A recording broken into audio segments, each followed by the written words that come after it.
Atención. El siguiente vídeo es una revisión del material. Lo que cayó del cielo de Sri Joel. Se hablará con completa honestidad y no se limitará ningún medio de opinión. Todo medio usado para hacer este vídeo fue encontrado de manera pública, nada es inventado.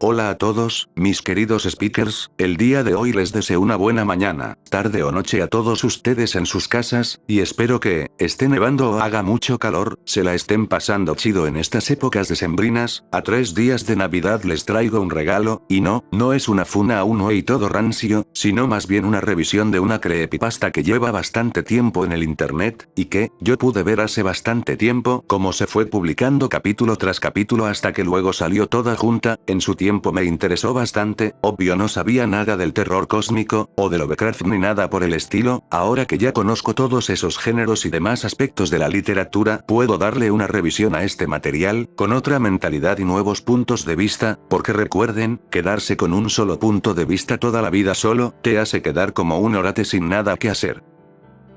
Sin más les recuerdo que dejen su me gusta, compartan este vídeo y dejen su comentario sobre qué les pareció, así como qué les pareció la historia en su momento y qué les parece ahora. Ahora sí, comencemos. Y Dios dijo, hágase la oscuridad. Y el sol desapareció. Y los otros cayeron del cielo para propagar caos y destrucción. Y ante mis ojos, la muerte. Un destello surcó el cielo. El sol ha desaparecido. Y, entre la oscuridad, aparecieron varias criaturas para provocar devastación allá donde pisaran. Así es como se nos presenta la historia en la descripción de la misma en su vídeo de YouTube. Debo aclarar que esa es la versión que revisaremos hoy, no la de Wattpad o alguna otra que exista. Comenzamos con una estrella, u objeto brillante más bien, entrando por el cielo. La estela de fuego desaparece tan rápido que el protagonista no pudo grabarla. Cabe destacar que es el que narra y es en primera persona. Lo raro comienza cuando nadie más graba a la estela, ni los observatorios con tecnología más poderosa que la de los teléfonos. Incluso así, nadie ni en las noticias ni redes sociales pudieron darse cuenta de ese fenómeno. Una de esas noches consecuentes a la estela, el prota despierta en la noche y descubre que no es de noche, sino que la ciudad está en completa oscuridad. Siendo que incluso su edificio, las redes de comunicación y el internet no funcionaban. Y, a diferencia de lo que podría pensarse, no es una invasión rusa junto con China y todas esas jaladas que escriben los autores novatos que le hacen a la mamada. Aquí no hay invasión, al menos no como las conocemos. El prota busca una radio que funcione con baterías, de la cual sale únicamente una voz sintética, como la que escuchan ahora. El mensaje indicaba que había una situación de emergencia y que todos los servicios estaban suspendidos, que consumieran toda el agua posible y que nadie saliera de sus casas hasta que pasase la contingencia. Al menos para mí esto es algo que me da risa, porque imagínate que escuchas al Loquendo o esas voces pedorras hechas con IA como las de Eleven Labs, que en vez de escucharse como voces humanas parece más bien un robot tratando de no cagarse encima, narrando en la radio que no hay policía, bomberos, ambulancias, que no salgas de tu casa y que tomes mucha agua. Es bastante extraño y al menos en la tierra del maíz nadie se creería esa madre. Total que no amanece nunca, porque algo estaba bloqueando el sol. El prota toma agua y el cielo de la nada se ilumina en un destello morado, con un objeto ovalado suspendido a cientos de metros sobre el aire. Con el sonido de lo que el narrador menciona, un barco llegando a un muelle. Aunque a mí me recuerda más a los trípodes de la Guerra de los Mundos, solo que estos tienen 4 patas. El prota mira a algo entre las calles, unas 10 cosas, los trípodes de 4 patas. Bueno, no son trípodes, pero no se ha dicho más por ahora. En la radio se menciona que la gente debe quedarse en sus casas, que no bloqueen las puertas o ventanas y que dejen a la gente entrar. Lo cual aquí ya es una tontería, al menos a mi punto de vista. No puedo creer que alguien creyera todo esto. Lo del inicio lo entiendo, aunque se vuelve medio raro con lo del agua, pero se puede entender. Pero aquí prácticamente están diciendo que te dejes vulnerable a los demás. ¿Qué pasa si hay locos que quieren robar y que van más allá del plan alienígena o del ente cósmico? ¿Qué pasa si la gente comienza a robar, saquear, asesinar y demás cosas que terminen en RAR? No tiene sentido que les digan que no cierren, digo, si son alienígenas capaces de cubrir el sol, apagar todo medio de comunicación y defensivo del planeta, además de viajar miles de años luz, me imagino que un seguro de apenas 4 centímetros de aluminio no debe ser un problema. Temas aparte, alguien toca la puerta del prota. El tipo, que no sé si sea mujer aunque no creo por lo que le diré tipo, bloquea la puerta ante el insistente toque de lo que sea que esté fuera. Finalmente la puerta cae, dejando mi punto anterior más presente. ¿Cuánto se tardó en abrir? ¿2 minutos? Entonces dudo que cualquier otro seguro les impida entrar. Muy listos que no son. La criatura, que es una bestia de varias patas y sin rostro que apenas si se ve en la oscuridad, aparece tratando de imitar la apariencia de un ser humano. Aquí no puedo evitar mencionar que todo se parece bastante a la Guerra de los Mundos, al menos su versión película. Donde los marcianos, con una descripción similar a excepción de lo de la cara, bajaban a la Tierra para consumir todo el líquido posible e incluso la que tienen los seres humanos con sus trípodes. Puede que haya sido una inspiración para el autor, pero por ahora lo ha manejado bien, no es como esos autores que dicen que se inspiran y tal cual te ponen lo mismo. Por ahora no han salido tantas cosas, por lo que seguiremos con el relato. Que luego hay güeyes todos delicaditos que se enojan porque me concentro mucho en algunas cosas, que no puedas retener la atención en algo porque mataste tus receptores con TikTok o viendo shorts no es mi problema. Hay que aprender a concentrarse gente, sino de qué sirve que estés vivo si estás todo mécate. Ahora sí, continuemos. El prota piensa en cómo escapar, y el alien se le queda viendo hasta que finalmente se le arroja para atraparlo. El tipo logra esquivarlo, usando una silla. El chico toma un cuchillo clavándola en la cabeza del desperfecto, que aunque son capaces de viajar a miles de años luz, un cuchillo tal cual de cocina con el que cortas el pan y untas mantequilla le atraviesa el cerebro. No diré nada más, ya saben que el terror cósmico actual es o completamente destructivo sin chances de hacer algo por salvarse, o extremadamente conveniente para los personajes, no hay punto medio. La radio suena, y en vez de ser la voz de Eleven Labs, es una humana que intercepta a los aliens, y que dice que ahora no tomen ningún tipo de líquido y que no se junten en grupos grandes, todo esto para sobrevivir. Como lo suponía y la misma historia da señales, los extraterrestres buscan el agua del planeta. De la pinche nada, y lo digo como es, aparece un pulpo gigante, / ente superior, / monstruo colosal en la ciudad, igual que la más pequeña que mató el prota pero más grande. Más aliens aparecen y el chico se deja consumir por las mismas, mencionando el título de la obra. O al menos eso nos dicen en el capítulo 1, que luego se haría una historia de hora y cacho. Es obvio que la historia, o al menos así lo veo, no intentaba ser tan longeva como terminó siendo, se extendió posiblemente por petición de la gente y el autor que seguro ya tenía ideas de cómo continuarla lo hizo. Esto lo digo porque el capítulo 1 ya es bastante autoconclusivo, cierra todo bien, con el típico mensaje de desesperanza de este tipo de producciones cósmicas y hasta con el bicho gigante paseándose por las calles. Veremos cómo sigue y si mejora o se va todo al caño. Pero al menos la parte 1 de apenas 12 minutos ya es bastante sólido. Iniciamos el capítulo 2 con disturbios en todo el mundo, que ya a estas alturas es clásico de este tipo de producciones donde se acaba el mundo, el arte imita a la ficción. Y también que el nivel del agua en varias partes del mundo ha bajado al menos 2 centímetros. Latinoamérica se ha quedado en completa oscuridad además de recordar los recientes sucesos. Tenemos la frase de hace poco. Lo cual me reafirma que a partir de ahora el autor planeó mejor la historia y que las partes siguientes tendrán más relación. Lo cual a diferencia de lo que puedan pensar es bastante bueno en mi opinión, tomó un material ya bueno con algunas inspiraciones y referencias y lo juntó todo para continuar la producción de la misma. Regresamos con el prota, que ve a las bestias como perros corriendo por él, aunque a como las describió me recuerdan más a las de Al filo del mañana, apenas mencionada hace poco en este vídeo, coincidencia o destino. El tipo, como si estuviese en sismo en México, decide arrojarse por la ventana, para nuestra sorpresa no se mató, pero sí se quedó noqueado. Todo madreado por el golpe, pero vivo. Arrastrándose como pueden el tipo evita a más criaturas. A lo lejos, la humanidad se ha podido recuperar del caos inicial, puesto que los militares y las fuerzas armadas del país que no se nos mencionó cuál es, junto con la fuerza aérea aparecen para combatir a los invasores. El autor confirma mis sospechas con esta imagen, proveniente de la película La Guerra de los Mundos. Como pueden ver, no se me va ni una. Como se nos narró en el anterior capítulo, las bestias pueden morir con un simple cuchillo, por lo que unas cuantas balas y unos 90 centímetros de tungsteno de un Marshall deberían bastar. Los renacuajos invasores apenas si tenían formas de atacar, y un civil con un cuchillo lo mató, por lo que no debería ser un problema. ¿Verdad? La fuerza aérea le da con un misil directo en la cara a la bestia gigante, que ya era hora de que aparecieran. La fuerza militar comienza a recuperar terreno. El prota se siente cansado y tumbado, lo cual no debería ser raro porque se arrojó cayendo de cabeza, así que no me haces güey echándole la culpa a los disparos. Total que cae rendido en el suelo y viendo para arriba descubre un grupo de cadáveres con la piel pegada a los huesos, y así como escritor de audioseries zombie, los chupó hasta dejarlos secos. Dando vueltas por las calles, con una atmósfera más pesada como diría mi tía que cree en las energías y con restos de ropa y sangre. Aquí me desanimó mucho, porque ya cuando el humano estaba contraatacando cortan para otra cosa.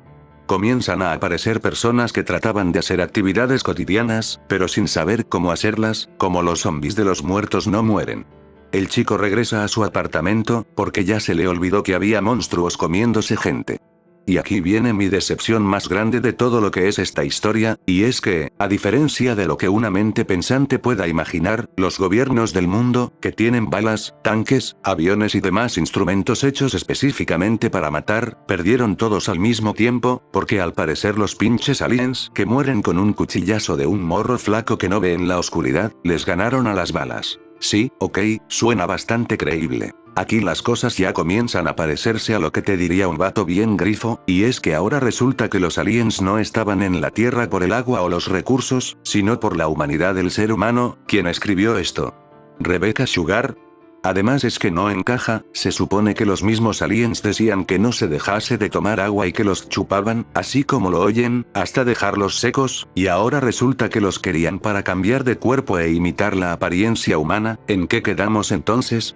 Y es que todo empeora a mi punto de vista. Ahora hay una copia idéntica del prota abriendo el refrigerador y sonriéndole. ¿En qué momento lo copiaron? No le tomaron sangre, foto, muestra de ADN, nada, simplemente apareció de la nada. ¿Qué pasó entonces con el que murió? ¿Se levantó y ya? Es que no lo asimilo. ¿Qué fue todo eso del agua entonces?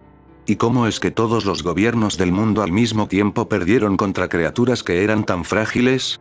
Entiendo que quieran darle un aura de misterio y demás a todo esto, pero hasta en el terror cósmico se debe de tener sentido. No me dices una cosa para luego decir que querían reemplazar al ser humano. Es como si en la película de Ellos Viven, en lugar de reemplazar humanos al final te digan que lo hicieron por la comida y no para reemplazarnos. Es un cambio muy brusco que no encaja para nada con lo que se nos dijo y que espero corrija en los siguientes capítulos, porque sí, esta producción tiene 4 más. En el anterior capítulo el prota según moría, pero aquí la bestia solamente lo tira al suelo. El prota, que recordemos se arrojó de varios pisos y quedó inconsciente 2 veces, y sepa que tan madreado esté del cuerpo, es más rápido que una de las bestias que supuestamente destruyeron a los gobiernos del mundo. Copiando al primer capítulo, porque así es como pasa, el prota usa una silla para cubrirse y espera buscar un cuchillo de la cocina para matar al alien, lo mismo que en el capítulo 1. Con el cuchillo el prota le clava el cuchillo y nuevamente la bestia explota. Repito, lo mismo que en el Cap 1. Ahora el chico mira por la ventana y resulta que hay militares aún combatiendo. Entonces ¿en qué quedamos? ¿Perdieron o no? Porque se nos narra que los militares acabaron con el bicho más grande. Ahora el internet vuelve, así de la nada, y el chico sale de su departamento para ir a una zona de evacuación. Mientras va por la calle, se encuentra con más gente. En la radio, se menciona que era toda una trampa y que no deberían ir al centro. El prota, que en vez de irse por su cuenta, empieza a querer advertir a la gente sobre que todo era mentira. Obviamente por cuestiones de la trama no le hacen caso y la enorme criatura, que según había muerto, se vuelve a levantar. Aparece una bestia en el cielo, siendo un ser con tentáculos, porque si es horror cósmico debe de haber tentáculos porque de nuevo. El prota, que recordemos es el único punto de vista de la historia, insinúa que las criaturas vinieron a este mundo para reemplazarnos y así escapar de la bestia, lo cual me hace preguntarme, si la bestia es tan poderosa, tan Lovecraftiana y colosal, ¿qué cambio haría el ser humano o no? Digo, a todos se los podría comer, no importa la imagen. La criatura nueva, que para nada es basada en algo que pudo escribir Lovecraft, se queda en el cielo consumiendo gente, porque ya que importa. El prota revisa la radio, que a estas alturas debería de reconocer quién es alien y quién no. Yo en lo personal tiraría esa chingadera al suelo y no la volvería a escuchar porque solo trae problemas. Pero no soy él, por lo que mejor continuemos. El tipo, por segunda perra vez, se regresa a su pinche departamento. Ya estoy viendo un ciclo en todo esto. Como que siempre es lo mismo. El chico se encuentra a una niña en la calle, que parecía más una sombra, pero que es humana. Ella se va antes de que el prota le hable y el tipo, que ya entendió que ser héroe no sirve de nada, sigue a la niña solo por hacerlo, en lugar de irse a su mendigo departamento de una vez por todas. De pronto todo es bosque. Recordemos que estábamos en una ciudad, pero ahora es bosque. La chica lo guía a una cueva, y él va a la misma. Ahora resulta que el chico cabía como terminar con esta situación. Despierta nuevamente con la gente y ahora parecía ser que todo era un sueño, un viaje astral, una alucinación, un viaje de mota, como quieran verlo. El mismo prota se pregunta si todo era verdad o fue un sueño, porque pues el tipo se dio tremendo golpe en el suelo, porque no sería raro. Lo que más me enoja es que todo lo que se nos dice es punto de vista del prota, todo lo que se nos menciona es lo que él cree o piensa que debe ser la respuesta, por lo que limita mucho a cómo vemos la historia. Con cada capítulo todo esto se vuelve más mafufo. Que si primero era el agua, que luego cambiar de cuerpo, que no hay militares y que luego sí, que hay una niña y una cueva mágica, que hay un pulpo gigante en el cielo porque Cthulhu es la única bestia de Lovecraft que la gente conoce, y ahora resulta que el que tiene una contusión tiene la solución a todo esto. Pero bueno, quedan solo 2 capítulos que afortunadamente son cortos, veamos qué tal. El chico mira a su alrededor y todo resulta estar en calma. Resulta que la niña le mostró al tipo que los aliens llegaron a la Tierra en una nave espacial, la estela del inicio siendo más específicos, y que copiaron el código genético de la humanidad solo con pasar. Y que planeaban mandar a la gente a las naves y así poder ocultarse. El chico, en vez de ir con una figura de autoridad, soldado o alguien que esté al mando, comienza a decir en voz alta a la gente, por segunda vez recordemos, que sabe cómo terminar con esto, y todavía se pone filosófico cuando nadie le hace caso. Pues ¿qué pensabas que iba a pasar? No tienes pruebas que confirmen que sepas cómo acabar con esto, nadie vio la nave, solo tú, nadie sabe que existe y no eres una persona con rango o valor estratégico como para hacerte caso, y que te pongas a gritarle a todo el mundo que pase que tienes la solución así de la nada cuando estuviste tirado sepa cuántas horas en el suelo no ayuda en nada. La gente, menos el prota claro, van en los camiones. De la nada se escucha el sonido de los trípodes de 4 patas y las criaturas destruyen los camiones. Como si no tienen armas. Sepa la verdad, pero explotaron. Y luego nos sale con la jalada de que de toda la ciudad de 7 millones de habitantes, ahora solo quedan 25 personas. Sí, claro amigo, claro que sí. Como dije, todo esto es cada vez más mafufo y no le encuentro mucho chiste. ¿Por qué lo digo? Porque ahora las 25 personas que quedaban, porque a la verga a los militares que había o demás posibles personas que se hayan escondido, deciden seguir al chico, según que porque querían que todo terminase y ya. Créanme, sé lo que sienten. Ahora, según lo que el prota vio en el sueño astral, las criaturas vinieron a reemplazarlos y en sus palabras, llevarlos al punto que la humanidad nunca podría alcanzar. Pero cuando 5 de estos suplantadores ven a los únicos sobrevivientes, se lanzan de inmediato para matarlos. ¿Era acaso todo eso en sentido figurado? Total que el resto corren al bosque, y ahora solo quedaban 12, porque los dejaron morir al resto. La niña, que en palabras del prota es la encarnación del terror cósmico, usando una voz sintética, le dice que lo que mató a la humanidad fue que eran ingenuos. Por creerse lo del agua y demás, y que al igual que con eso, la niña le dice al prota lo que he querido decirle desde que lo conozco, y es que es un pendejo crédulo que confió en la niña y que ahora se lo iba a tronar por eso. Y que ahora, el único humano que quedaba en la Tierra es él. Como en el 99% de las historias modernas de terror cósmico donde solamente el narrador sobrevive. El tipo ve la nave alienígena donde llegaron, siendo muy pequeña y despierta nuevamente en su departamento, en el inicio de esta historia. Y aquí encuentro un patrón que luego mencionaré, al final de este resumen. Llegamos a la parte final. Regresamos al bosque, porque todo lo anterior fue un sueño supongo, y el prota con la nave espacial en sus manos escucha como más de las criaturas llegan. El prota escapa del bosque, medio herido, regresando a la ciudad, al centro de la ciudad precisamente. ya casi a nada de morirse, y en los últimos minutos de la historia el prota cae en el concreto, pero se recarga en un árbol, porque pues XD. Y ahora escuchen, resulta que la bestia del cielo le dio la nave de los suplantadores al prota para que ellos no pudieran escapar más y él se los pudiera comer de una vez por todas, como que queriendo poner en plan de bueno a la bestia, pero recordemos que es la misma que se burló del chico por ingenuo y creerse todo lo que le dicen, ¿cómo creer que ahora decía la verdad? Se juega tanto con eso que ya para este punto solo deseas que la historia termine. El cielo se parte en dos, el sol quema a los suplantadores y el prota sonríe terminando el relato. ¿Y ya? ¿Qué quieres decir? ¿Esa es tu historia desgarradora? ¿Esa es tu gran tragedia? Al final, lo que cayó del cielo no es una buena historia, al menos no per se con todas sus partes juntas. Si la historia se limitara únicamente a lo que fue en un inicio, que es una creepy corta, directa y sencilla donde se invita al terror cósmico, pero que no piensa ser algo más. Si la historia se hubiese quedado en eso solamente, me hubiera convencido. Peor ya viendo lo demás, es bastante contradictorio. Con cada capítulo se cambian los motivos de los suplantadores, luego se agrega a la criatura del cielo solo porque sí, y nos la tratan de hacer ver como una buena cuando le mintió al prota más de una vez. ¿En serio me vas a decir que todos los suplantadores del planeta estaban en la ciudad del chico?